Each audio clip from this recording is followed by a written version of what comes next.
amazing. It's alright. You guys like it? Yeah. The word on the street is that it's our best record yet, and I have to agree with that comment. I think it is our best effort. I came up with that Put that word on the street? Yes, I put the word on the street. But it's taking I off. spread it on Twitter. We linked it on Twitter, yes. It's getting a lot of retweets, so that's good. Exactly. Got that working out for Say you. it's the best record ever.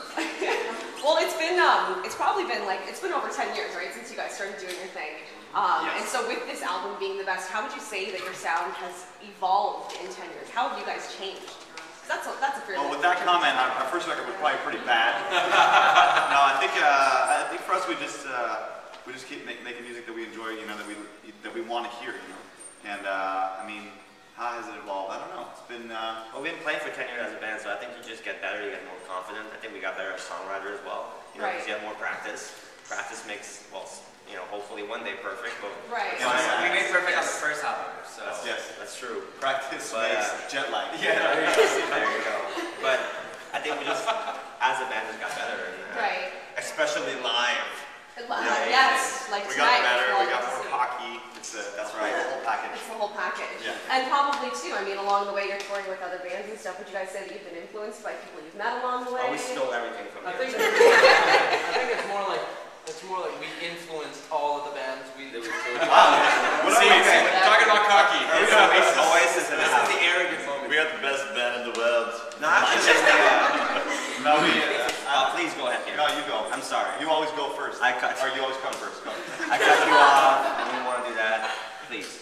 No, go ahead. I insist. Okay. I was going to say that we got to tour with a lot of great bands. You know, we got to tour with Blink-182, which was amazing. It was great to see them every night. We got to tour with Green Day. So I think we definitely picked up a few things along the way. But You know what? The first band that influenced us. Who? Sugar Ray. Yes. On tour. Very Yes. cool. We were on tour with those guys, and Mark McGrath is probably one of the biggest rock stars ever, in a good way, not the bad way. You taught us how to behave backstage Yeah, and taught us how party to- properly. Yeah. Taught me how to make out. That must have been very awkward for the two of you, or not kind of romantic? We have it on film. I'll show you. Champagne. He's Is pretty there, good looking. is there video footage? Of course. I No, think that the wasn't coolest thing YouTube for back me then. with that band is that they were, you know, they were really big back then and everything, and they were so nice. You know what I mean? They were so nice. So I think that teaches you as a young band that if you have success, you should be nice to all the other bands and to your fans and everything. So that's one thing that we definitely picked up along the way with them. That's good, thank goodness for Sugar Ray then, eh? Yeah. Would you say that over the 10 years you guys have carried the same fan base, or do you see, you know, like a lot of, like, you guys have been there since day one, right? I think it depends. You know, sometimes we see, we always usually ask the question on stage, you know, is this your first playing concert, or who's been seen this before? And it kind of shocks me how sometimes you'll see an entire crowd that raises their hand and says, like, oh, I think sometimes people just get excited. They're like, yeah! you like peanut butter? Woo! Yeah! But yeah, we've got some fans that have been with us, you know, since 1999 and 2000, and some fans that have been, you know, that are just getting into us on this last record. So it's good to see a mix of all that. We love them all equally. Right. Well, some of them more than others. There's got to be a little VIP privilege for people who've been there since day one. People that bring us gifts. You get the top of the list. Very cool. You guys mentioned Blink-182 a minute ago. 2011, I think, was a very interesting year because if you look at some of the album releases, you see like Yellow Card and Blink-182, and all of a sudden there seems to be a resurgence again of pop punk. Why do you think that is, all of a sudden? Too much pop dance music on the radio. Probably. Everybody was tired of being home for too long and they wanted to release a record at the same time. I think it's just, you know, I think it's a natural evolution. I think all that, I mean, not all that entire style, but a lot of that style came out when we were coming out and it was such a big thing on radio and everyone was really into it. And slowly all those bands sort of evolve and like try to get influenced by other things, and we all made records that were a little bit further away from that, and then all realized that like, hey, that was kind of fun, let's do it again. Right. And it all happened at the same time. And I think fans love like the kind of music because it's fun, but it's also really honest in terms of the lyrics, very genuine. Sometimes some of the stuff that's coming out is maybe not like that, so I think they can feel like a deeper connection with these kind of songs. So yeah, but I'm sexy and I know it's pretty genuine. that's a real pretty awesome. That's pretty sentimental. There's a pretty serious message in that song. I agree with that. Yeah. It's important to know it. That's true. Yeah, it's pretty deep. And then Shots is even more. By the way, we love LMFAO that much. That's a social commentary right there. It's brilliant. It's true. That's deep. I don't even know what to do with that. She's a deep burner. Well, let's bring her back off LMFAO and onto the new album that we want to promote. How's that evolved? So if you take your, get your heart on and you compare it to all of your past albums, what makes this one different? What do you love about this one? Say it, Seth. It's fun. And the other ones weren't. Usually you say, well, it's 12 new songs that weren't on the other records, so that makes it different. Do I say that? Yeah. That is the main difference between this album and the other ones. But I would say, I think it's just, it's just a like Simple Plan version 4.0. So it's got that. We've always had this thing for writing extremely catchy songs. It's kind of like something that we can't avoid doing. I know what makes it better. What? It was recorded. A lot of it was recorded in Vancouver.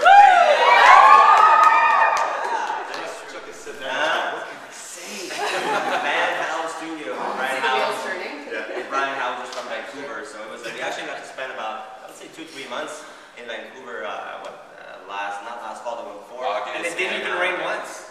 Really? That's not true. That's so not true. The whole time. And we had a lot of steamrollers, and what else did we? We went out a lot. What did we have? Oh, we went climbing quite a bit. Oh yeah, we went to the the grass grass grind. grind. Oh, We were so fit then. Yeah, nice. We went out a lot. I made out a little bit too. We had fun. You guys have a great city here. So many fun people, and it was a real blast to make the record here. And a lot of our fans came to the studio in Vancouver to record a part for a song called "This Song Saved My Life." Right. And that was done here in Vancouver. So a lot of people came over from around the world, from We the helped US. Vancouver tourism, Yeah. industry Well, thank you with for that. that. Yes. People from the US, from Brazil, from Japan, from Germany, all congregated here for an epic moment of awesomeness. I like it. One other thing too about your new album is some pretty decent collaborations on there. You guys got some pretty cool other voices in there. Oh yeah. Let's talk about that a little bit. How did this come to be? How do you get Natasha Bedingfield? How did you get River Cuomo from Weezer? Lots of money. She showed him that video of You know you what? with Sugar Ray? Nobody actually got paid. I know. Those collaborations were all done for Genuine. free. Well, maybe a point, but not money. No, but seriously, Rivers was one of the first ones, and we actually wanted to write a song with him because we know that he does like co-writing sessions, and we just pretty much got our people to give a call to his people. That's how that works in the industry. It really does work like that. I hear people using it all the People time. call your people, and then he was into it, so we wrote a song together. And by the time it was all done, we slipped in the request like, "Well, if you like this song, would you sing on it?" And he was like, "Sure." And we're like, "Verbal contract." My lawyer says that's the case. So. Yeah. Okay. Natasha Bedingfield, we were looking for a girl because we wrote this duet song, Jet Lag, and we just love her voice. She's a great artist, and we just same thing, just gave her a call, and she was down for that. So that's number 2. We got Alex from All Time Low who's playing with us tonight at the concert, and obviously him is just we Verbal just got, contract. yeah, we toured with him a lot. We were friends already, so we just asked him. We thought they were an awesome band, so it was really fun. And then last one is Kane. I was going to say, how do you get Kane on? I'd like to hear this one. Well, there was a deal in place. Yes, we actually, I was involved, not involved, but I participated on his song, the Waving Flag. Okay, I did a guest vocal on that, so I kind of used the favor, and I was like, "You remember that time when I sang on your song? Well, you're doing it on our song." And he was great. He wrote his part. He did it like we were in LA, and he was in LA as well. So we said, "You want to do it?" He said, "Yeah, I'll do it." We went to the studio, and he's like, "Okay, come back in about an hour. I'll have it written." We're like, "An hour? Yeah, right." It took us like 5 days to write this song, and then an hour later, we're like, he hasn't called back. We're like, he's probably struggling with it. We give him a call, and he's like, "Oh yeah, it's done. It's a track. Come and listen to it." I'm like, "Wow." We went there, and it was amazing. Wow, That's awesome. cool. Yeah, he's really good. Nice guy. That's good. Would you say, could you pick a favorite, or you guys, you don't really pick favorites, but if you could try and sort of maybe pick a favorite out of all your collaborations, who would it be? I would say Rivers. Well, I gotta say, Mark Hoppus on the first record. Obviously on this record, I would say Rivers definitely because He wrote the song with us. and not only that, we've listened to Weezer for years. Right. It's been one of those artists. The Blue album has been a record that we've listened to so much. Even on that Sugar Ray tour that we were referring to, we listened to the Green record of. No, it was the. There was Man at the Oh, Well. you're right. You're right. It's a quick memory. So they're great influence, but Mark Hoppus from Blink-182 definitely helped us a lot, by singing on the song "I'd Do Anything" and Right. the video and all. It was really a great push, a great endorsement on his part. I chose Natasha because she's hot. So Yeah. I was going to say, just having a female in the studio, I can imagine. was In the probably- studio, you mean in the hotel room shooting the video. Yeah. We're not talking about that. Yeah, you saw us in the video. She's wearing skimpy lingerie. Yep. What's your favorite collaboration, Sebastian? You You know what? Mine is this guy. K9.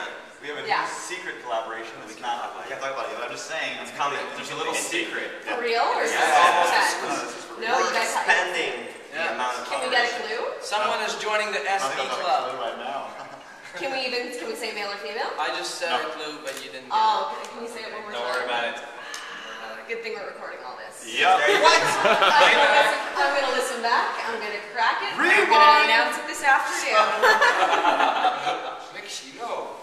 Let's talk about the cover of the album because I think that that's hilarious. I like it quite a bit. And now that I've met you and we had that earlier discussion about how wonderful you were and how you all knew how wonderful you were, the album cover kind of makes sense now. Yes. Yeah, see, there you It's go. actually a tribute to our fans. A lot of our fans have sent us, what are you talking about? I thought you were going to say it's actually a tribute to ourselves. You guys have all seen the cover, right? You know what we're talking about. It's a girl in her bedroom and she's walls are just plastered with Simple Plan photos and she's got her magazine of Mrs. Leehart Simple Plan. Oh, yeah. Yeah. Actually, we've got a lot of, over the years, we've got a lot of pictures from our fans that like they kind of show us their room and their sort of shrine to Simple Plan. As we were like so blown away by these pictures, we're like, hey, maybe we should sort of like do one for the cover. Yeah.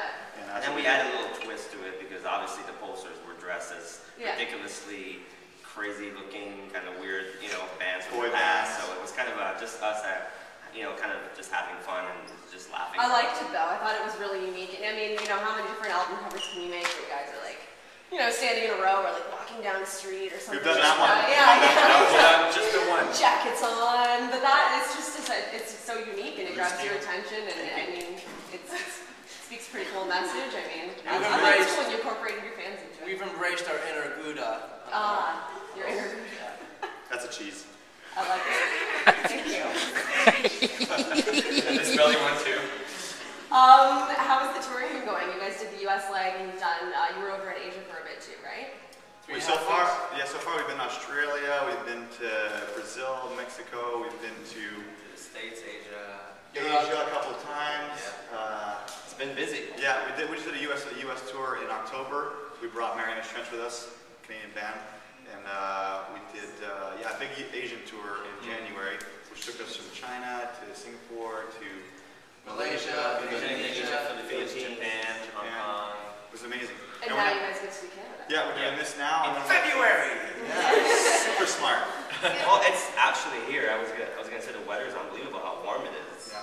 You guys have the best winters. We did it a little bit for you guys. Yes. It's a little. Thank you. We knew you were coming, so we turned it up a bit. It's good. We love it. And then we're doing Europe after this. We're doing about like 8 weeks in Europe, and then we're going to go back to Australia.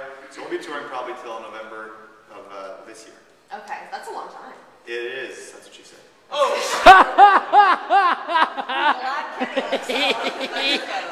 That was a good one. That was gold. Hey-o! So during touring, what would be, I want each of you to say your most favorite part of touring, and then also your least favorite part of touring. For me, both answer would be traveling. Yeah, it's the greatest makes part sense.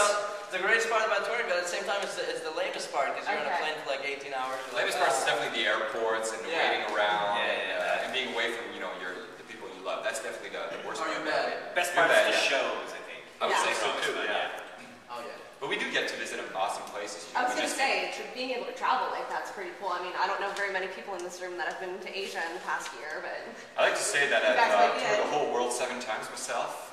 I actually been literally around the world over the last 3 weeks.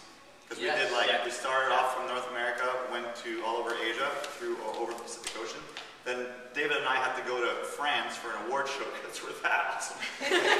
So we went all over across to Europe and then back across the Atlantic, back to North America. So around the world in 3 weeks, boom!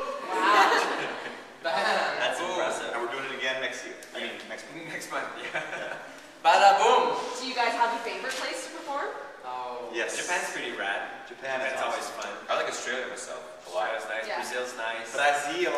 Canada's nice. Shows are big. It's a lot of fun. Okay, you know what the best part about touring here is that we get to play really big room, big arenas, so the production is huge. It's probably one of our places where the shows are the biggest and Right. with the crowds and everything. So it's really a blast, and it just feels like home. People are so nice, and so friendly. It's really great. Last question from you before I let these guys ask maybe just a couple.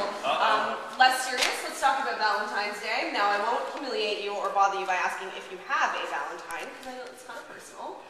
But if you had a dream Valentine date in a magical land, who would it be with and where would you go? Keep it clean, we've got kids in the room. For me, it'd be Leonardo DiCaprio. Where would you go? Weirdo. Because he would probably pay, I would go to the beach. Okay. Yeah. I Really? like that. That's Go good. to the beach. Oh, the beach in the movie, The Beach. Yes, thank you, That's Seth. the segue. There you go. Yeah. I had a new celebrity crush, but I forgot who it was. That was deep. I'm gonna go with my staple. I always go with Jessica Biel because she's hot. Where would you go? I'd totally do her.